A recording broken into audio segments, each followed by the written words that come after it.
Hi guys, welcome back to our channel. Today we feature Scrabble in the wheel. Yes. Scrabble's out, so you're going to hear him. And who is Scrabble, you might ask? Oh. We thought your hamsters were Lupin, Rubik's and Puzzle. How could there possibly be any more? Well, we ask ourselves the same question every single day. However, we went on a rescue mission. So here's the origin story of one Scrabble and one Malfoy.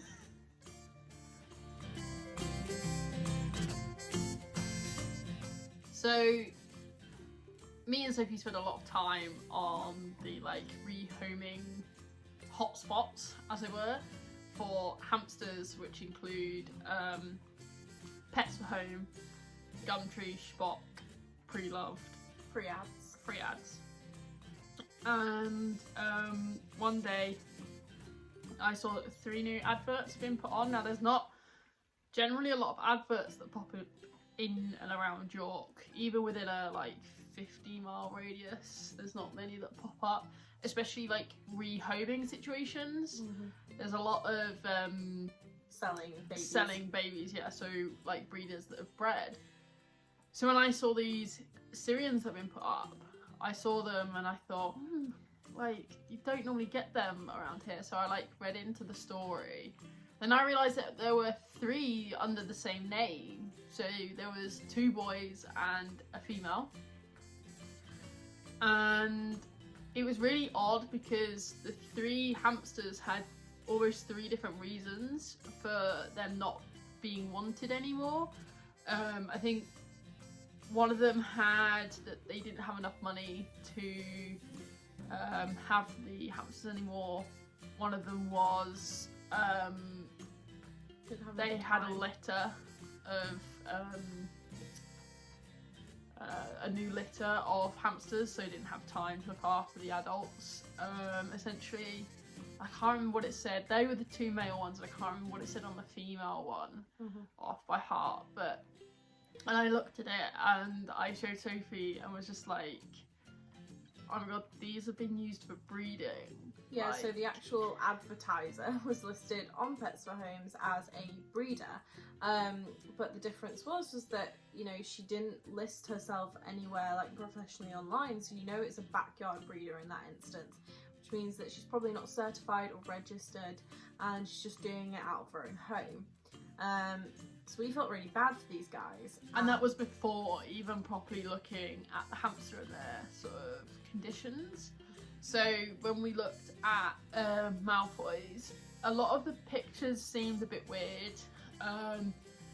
They were clearly in some sort of bin cage situation with a wheel that just really wasn't suitable. They had, the classic sort of wood shaving, cotton bedding, with a little bit of a mixture of paper bedding, which to me, if you've got paper bedding, why are you using cotton bedding? But anyway, we'll skip over that bit. Hashtag good hamster care. But it didn't seem there was much else in there. They were going to the toilet in the same place. They basically weren't moving. They were there was even living all in one spot. There was even a picture of Malfoy asleep on the wheel, which was really concerning because regardless of where they sleep and stuff, they should always have a hide to go to at least, or make a corner of bedding. That proved just how little bedding they must have for him to think, well, I may as well just sleep here because I can't get coverage anywhere else. So that was concerning. And we thought, we looked at both his and Scrabble's adverts, and Scrabble looked okay. He was, he looked smaller, a bit underweight, but we thought, he looks fine. He's had the same conditions, didn't look like he had a wheel. We're not sure if he didn't have a wheel or if he was in the same cage as Malfoy. We never asked those questions because once we picked them up, we saw that they didn't have any obvious marks on them or anything from fighting, so we weren't too concerned. But what we were concerned about with Malfoy was assumed to be some kind of spot on his nether regions, let's say. But we haven't seen it since we got him home, so that's no, but there was a lot that concerned us about the living conditions that they were in, and where they were being sold from. And the fact that she was listed as a breeder and that she'd had recent litter, we assumed that either Scrabble or Malfoy. We think it was Malfoy as the father of the litter that they have, and that the female was being used. The female looked really rough. Like, if you've seen like backyard breeding females, they look done in. They really do, and it's horrible to see, but we really just couldn't, like, as much as we wanted to take her in, like, it wouldn't be fair on hamsters that we currently have. Even if we took her in to, like, then find her a new home, it wouldn't have been fair. So we, you know, we did ask around people that we knew that had hamsters locally and stuff like that, but we, you know. But we have seen that her has been taken down. So yeah, she so has we assume that she's been hopefully to a good house, hopefully. But yeah, and then so we got in touch, and you know, they said that we could have them. We got them for £20, which was £10 each, which was cheaper than what they were selling them for. We obviously didn't take cages because we had cages here. So actually the main thing that was quite concerning was when we went to collect the hamsters.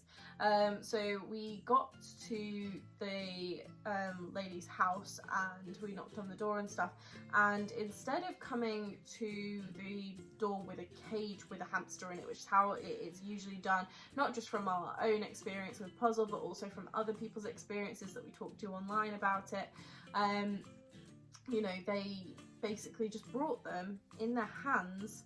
Like, there were two women, they brought them in their hands and, you know, plonked them straight into the they were like, which cages. one do you want in which one? And we'd already assigned like this carry cage is then going to go into this bin, and then this one's going to go into this bin.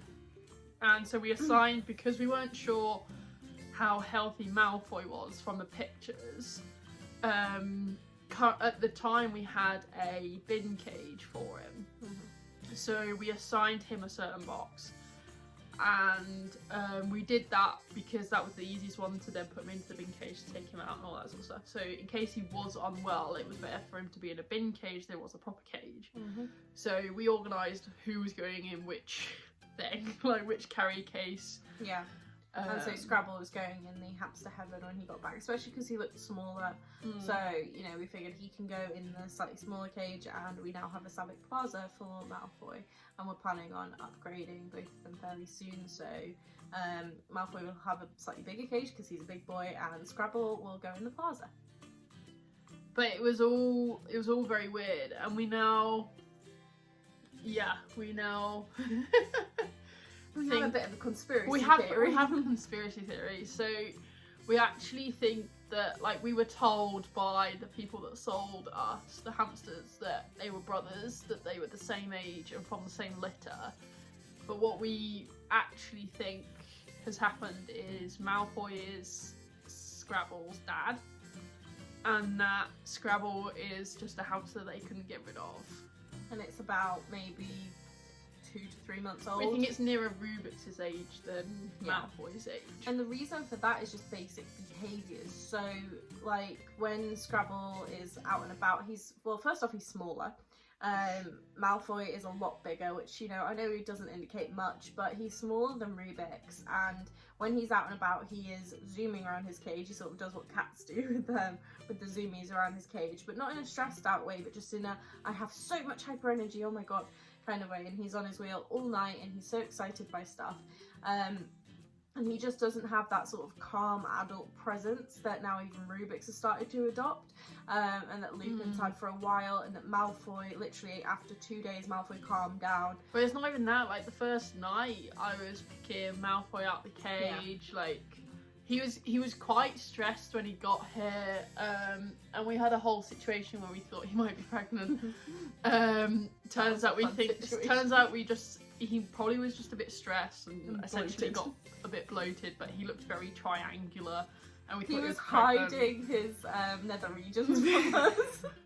But he was really stressed when he got here, really didn't like it. And when we got the Savic Plaza, so he came in the bin cage, he was in that overnight. We then got the Savic Plaza the next day. We put him in the Savic Plaza, and he was really stressed, but he was really easy to calm down, because what I think was happening is he just wanted to have human contact, and he'd almost been used to being essentially ripped out the cage, and that's why we now think he's the father, is because he's used to being ripped out the cage and essentially being told, like, here's a female, like, do your business.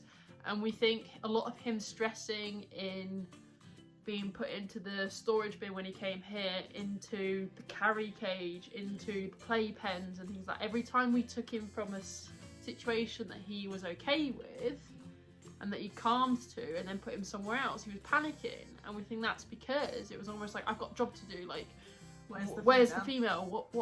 Where's the other hamster, sort of thing.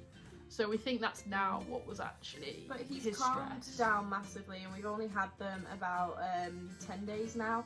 So yeah, but he's calmed down so much and come leaps and bounds. Really, he's chilled. He has his big wheel. We got him a huge 33cm wheel because he's such a big boy, which he really likes. But we're hoping to get him a wooden one, actually, on a side note, because that one doesn't run that well. It's KT science spinner. It's really not that silent with it being that heavy. But yeah, and he's burrowing and stuff. We just think he needs a bit more space because he is huge. He's bigger than Lupin, and we think he needs a bigger burrow area, really, because when Lupin's in the cage, he will take like 10 steps, whatever it is, but Malfoy literally takes half the amount of steps. So we're thinking of getting something either taller or with a bigger base, because we're not sure he needs much more, like, lengthwise or widthwise. He needs a proper burrowing area. So our plan is to either get him like the back version of the Savick and create essentially a burrow box in the bottom by like cardboarding all the way around and getting a custom made platform for him. Or we haven't really thought of another option right yet. Because that's what we're looking for. And the cages that we've seen with bigger bases either aren't available until March, or they are ludicrously expensive right now. So, we are exploring our options, but he's not unhappy in the plaza. I would say that he's doing quite well in it. I would say he's just not thriving, is he? No. We're not seeing his full potential in there. And his character really hasn't come out yet. Yeah, he's just a bit too calm. Yeah. Yeah. Although Rubik's is quite calm now. I would say Rubik's just keeps to himself. Yeah, but when Rubik's comes out, he plays and he goes in and out of things and he does more things. Whereas when Malfoy comes out, it's just food, drink, wheel. And that's all he does. Whereas you see the difference with these guys. With him, he goes in and out of his hides. Like, Scrabble does the same. They all do the same. Whereas Malfoy's very much, I'll go up onto my platform, I'll fetch my food, I'll have a drink, I'll come back down, I'll go have a sand bath, I'll have a run on my wheel, and that is it. I don't know whether it's more the sort of layout of the cage and stuff, but the fact is everything for him needs to be bigger because he is bigger. So he's so much bigger, and that's the other bit. So the wheel takes up a lot of space, the platform is bigger than like the Savick one just by a small amount, but it takes up space and it means that it limits the amount of space that we can put more big things in. Whereas if you had a burrow section where we could platform off the top and then put things on top of the platform and all that sort of stuff, he would have essentially like a layered like thing, which we think would be better for him and more suited for him. And like, it's not for every hamster, but yeah. And if that doesn't work out, then, we'll let you know how that goes. But, we look at what each hamster likes individually every time and stuff. And that's one of the reasons why I am very excited to get Scrabble upgraded to the plaza as soon as we can, because he loves his space. He loves being able to run around. I mean, he's only small, like you say, smaller than Rubik's even. So, for him to be able to run around the plaza, it will take him probably about like 15 to 20 steps to get across it, and he'll be able to run around, and he's got the like long bendy bridge thing that you can attach to the two sides of the cage. He's got that down the front of the heaven right now. He loves it. He has his little route. So like, he goes like, if you start the wheel, he comes out the wheel, goes behind the wheel, up the thing, round the platform, back down, and then in the wheel. So what I'm planning on doing is, because he fits on those bridges really nicely compared to the other boys, I'm going to get him a few of those for the plaza, and then make a little run for him around the outsides of the cage, and from platform to like basically from the platform back to the platform essentially, with some in the middle and stuff, which I think he'll really enjoy because he loves doing that. And we're picking up some new toys this weekend, Oh yeah, we are. including some wheels, so he will get a new wheel because even though those wheels are good enough size for him, he's on it that much that I want him to have the best quality wheel, and also it stinks because he's on it that much, so I'm really excited to pick it up. We're hoping to be able to give him the wooden one if it's the right size, aren't we? So that's our plan. And if it is the bigger wooden one, which we suspect it could be, then it'll probably go to Malfoy. But then we've got a few different options for all the boys really, so it'll be nice.